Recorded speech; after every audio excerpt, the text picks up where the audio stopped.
안녕하세요. MJ입니다. 오늘은 혼자 여행을 가고 싶은데 어떻게 어디서부터 준비를 해야 될지, 그리고 혼자 가는 거는 위험하지 않을지, 어떨지 저쩔지 궁금하신 분들을 위해서 준비해 봤거든요. 거의 혼자 여행하는 저의 노하우를 담아봤습니다. 바로 시작할게요. 먼저 첫 번째, 여행지를 정하셔야 됩니다. 국내 또는 해외가 있는데요. 해외여행은 조금 그래도 국내 여행보다 뭔가 두려움이 있잖아요. 낯선 나라, 익숙하지 않은 그런 것들. 그렇지만 해외여행을 가고 싶으시다면은 어디로 갈까? 여러분이 관심 있는 곳을 가시면 됩니다. 그냥 내가 뭐 어디 가고 싶어 라고 해서 정하시면 되는데 최대한 혼자 처음 하신 여행인 것만큼 좀 안전한 나라를 추천을 드릴게요.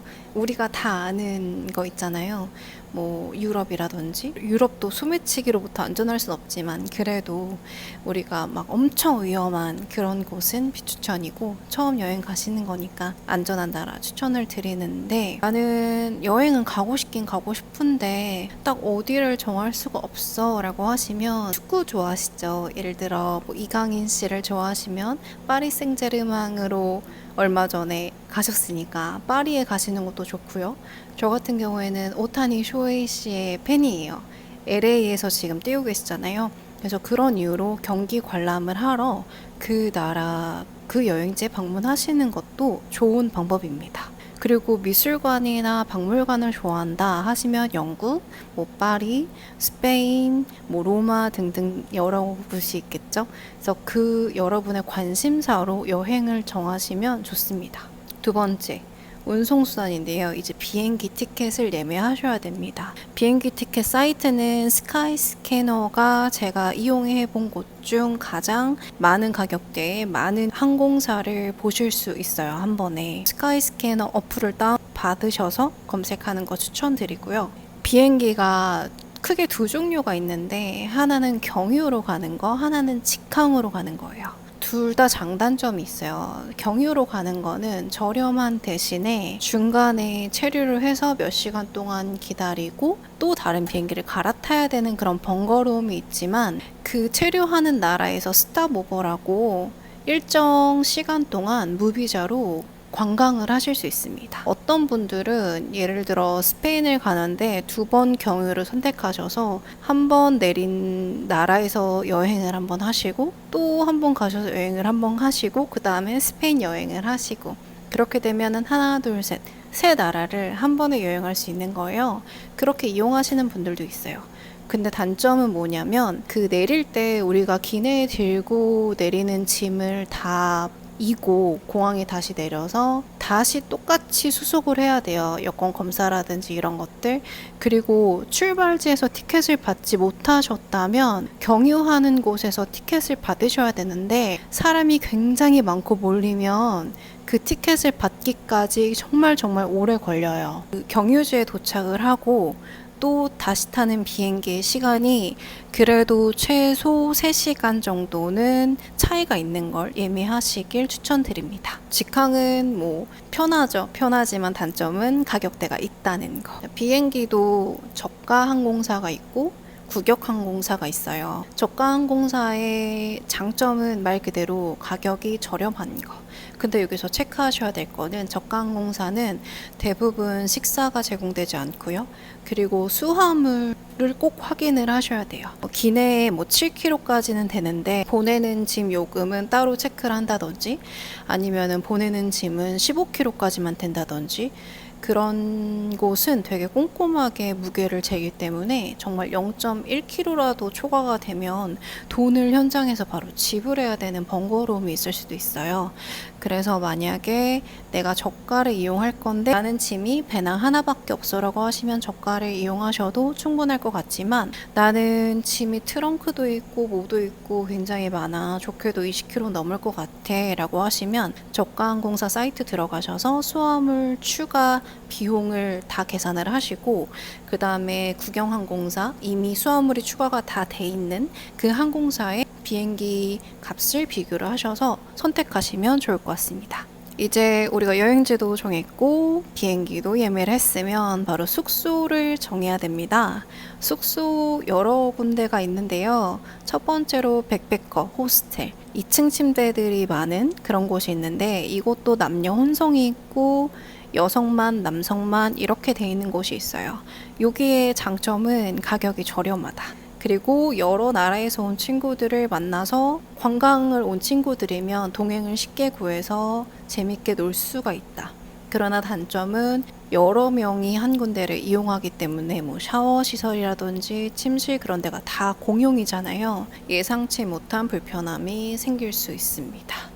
그래서 그것도 뭐 하나의 추억이지 괜찮아 하시는 분들은 백패커 저는 개인적으로 괜찮은 것 같습니다. 요즘은 침대도 캡슐 침대라든지 아니면 커튼을 다 쳐서 침대 안에 들어가면 나름 아늑한 기분이 들기도 하고요. 두 번째로 많이들 가시는 호텔이 있어요. 호텔도 뭐 3성급, 4성급 그런 성급에 따라서 호텔의 가격이라든지 그런 것들이 다양한데요. 저 같은 경우에는 굉장히 좋은 호텔에 머물면 좋지만 비용이 부담이 되기 때문에 그리고 혼자 있는 걸 좋아한다 하시는 분들은 뭐 3성, 4성 그리고 비즈니스 호텔 정도도 괜찮게 머무실 수 있을 겁니다. 한인 민박이 있어요. 저는 한 번도 해보지 않았는데 한식을 조식이나 뭐 석식으로 제공을 해준다고 해요. 그래서 만약에 외국에 가면 외국 음식을 먹는 것도 좋지만 가끔씩 정말 뭐 이렇게 매콤하고 그런 게 땡길 때가 많거든요. 그래서 한인 민박도 괜찮은 방법 중에 하나인 것 같아요. 근데 한인 민박도 1인실도 있고 다인실도 있더라고요. 한번 경험을 해보고 싶다. 그리고 한인 민박은 한국 분들이시니까 아무래도 동행을 구해서 여행 다니면 말도 잘 통하고 더 괜찮을 것 같죠? 그래서 참고해 주시면 좋을 것 같습니다. 그리고 마지막으로 에어비앤비가 있는데 에어비앤비는 좀 여러 명이서 가시면 좋을 것 같아요. 일단 집 하나를 통째로 빌려주는 경우도 있고 아니면 방 하나를 빌리는 경우도 있어요. 그래서 부엌이나 뭐 그런 거를 다 이용을 할 수가 있죠. 세탁시설 등. 그러니까 그 현지에 있는 가정집에 가서 생활을 한다라고 생각하시면 돼요. 근데 이것도 가격이 나라에 따라서 천차만별이지만 그렇게 저렴한 건 아니어서 에어비앤비 사이트에 들어가셔서 참고하시는 게 좋을 것 같습니다. 이제 여행 갈 날짜가 다가오고 있으면 여러분들 짐을 싸셔야 되죠. 짐은 일단 내가 여행 가는 그 나라의 날씨에 맞춰서 옷가지를 챙기시고요. 뭐 다른 거는 개인의 기호에 맞춰서 챙기시는 건데 개인적으로 상비약과 우리 피부에 맞는 화장품이라든지 그런 거는 꼭 여러분이 좋아하는 거, 여러분에게 맞는 거를 챙기시면 좋을 것 같습니다. 다섯 번째, 일정 정하기. 처음에 여행 가니까 이거 어떻게 해야 되지? 굉장히 난감하실 거예요. 저 같은 경우에는 예를 들어서 프랑스 파리에 간다. 그럼 파리 주소를 찍고 키면 주요 박물관이라든지 관광 명소가 이렇게 뜨거든요. 그래서 거기를 하루에 한 군데에서 크게 두 군데 정도 동선 맞는 곳을 정해서 다니시는 거 좋고요. 나는 진짜 아무리 어떻게 해도 일정을 어떻게 짜야 될지 모르겠어 하시는 분들은 여행사 있잖아요. 우리나라 유명한 여행사 많죠.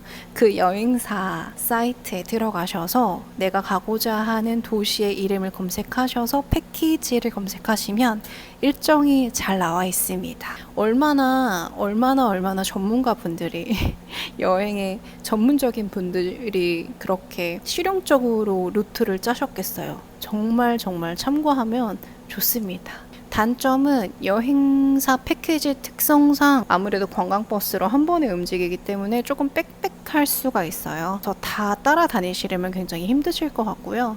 거기서 주요 포인트 있잖아요. 예를 들어 프랑스 파리라면은 루브르 박물관을 가는 날이다. 그럼 루브르 박물관 근처에 뭐 어딜 갈 거예요? 그래서 한 두세 개 정도 따라가는 걸 추천드리겠습니다. 이거는 저의 일정 짜는 팁인데 저는 일단 그 나라에만 있는 걸 경험해 보는 게 굉장히 중요하다고 생각을 해요. 그 중에 하나는 음식이죠. 지난번 홍콩에 갔을 때는 홍콩 하면 떠오르는 음식, 에그타르트, 밀크티, 뭐 딤섬 이렇게 정해서 그 나라에서만 맛볼 수 있는 음식의 유명한 식당들을 찾아가는 것도 좋은 방법인 것 같아요. 마지막 6번째인데요. 이거는 주의사항이에요. 혼자 여행을 가기 때문에 뭔가 좀 경계하는 것도 있지만 며칠 정도 지나다 보면 괜찮은데? 혼자 여행하는 것도 뭐 안전한 것 같아 라고 하면서 조금 긴장이 많이 풀어질 거예요. 그럼에도 불구하고 우리는 언제 어디서나 조심을 해야 됩니다. 일단 해가 지기 전에 꼭 숙소에 들어오세요. 야경을 보러 간다든지 뭐 야시장에 간다든지 뭐 그러실 수도 있지만 웬만하면 택시나 그런 것들을 이용하셔서 짧게 다니시길 추천드리고요. 나는 현지에 있는 펍이나 그런 클럽에 가고 싶어 하시는 분들은 혼자 말고 꼭 동행을 구하시거나 누군가와 같이 가시는 게 좋습니다. 지금까지 혼자 여행하는 방법? 에 대해서 말씀드렸고요. 우리가 혼자 하든 같이 하든 어딜 가나 여행이란 것은 낯선 곳에서 낯선 경험을 하는 거기 때문에 굉장히 신나고 기대도 되지만 한편으로는 항상 조심하시고 안전해야 되는 거 기억해 주시고요. 오늘 저의 영상은 여기까지였습니다. 혹시 궁금하신 점 있으시다면 얼마든지 댓글 달아주세요. 제가 답변 달아드릴게요. 시청해주셔서 감사합니다. 그리고 제가 이거를 빼먹었군요. 여러분, 혼자 어떻게 밥 먹고 어떻게 여행해? 막 사람들이 막 그러는 거 아니야? 약간 눈치도 보이고 좀 선뜻 용기가 나지 않잖아요? 그러나 다른 사람들 또한 그들의 삶을 사는데 바쁘고 나에게 관심이 없다는 거. 그래서 여러분 온전히 여러분만의 혼자 여행을 즐기시면 됩니다. 오늘도 영상 시청해주셔서 진심으로 감사드리고요. 우리 모두 재미있고 안전한 여행 하기를 바라겠습니다. 감사합니다.